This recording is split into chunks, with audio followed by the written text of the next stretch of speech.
आज दिनांक 8 ऑगस्ट 2026 आज आनंदाई शनिवार या उपक्रमांतर्गत आपण एक उपक्रम घेणार आहोत। त्या उपक्रमाचं नाव आहे वर्गातील कवितांचे गायन करणे। तर आज इथे वर्ग 5वीचे विद्यार्थी आपल्यासमोर एक कविता गायन करून हिंदी या विषयातील कविता गायन करून दाखवणार आहेत। चला तर आपण त्यांची कविता ऐकूया। Okay, start.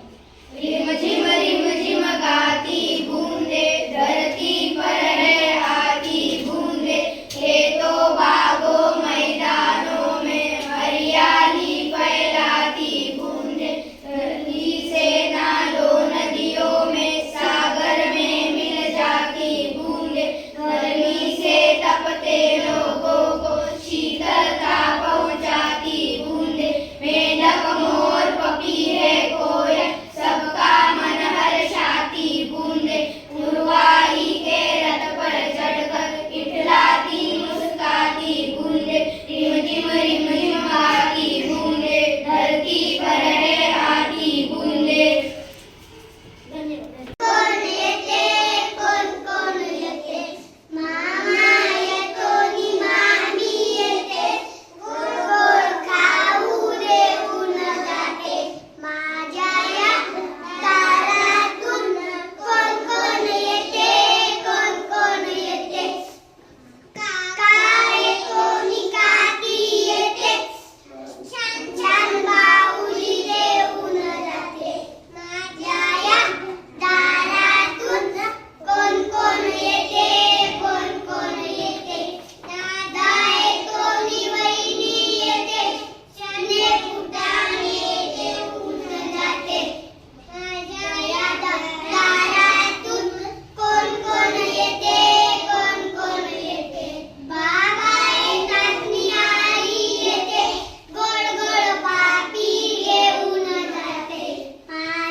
गुड। आला पाऊस अंगण झाले ओले, घेऊन आले ते पटपोळे संगे वादळ वारे। आला पाऊस आल्या मोठ्या गारा, स्वच्छ पांढरे अंगण झाले रस्ता भरला सारा। आला पाऊस भिजल खाले लंकन, भिजणारी ती अवघड पोरे घरात पडती पटकन।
जनी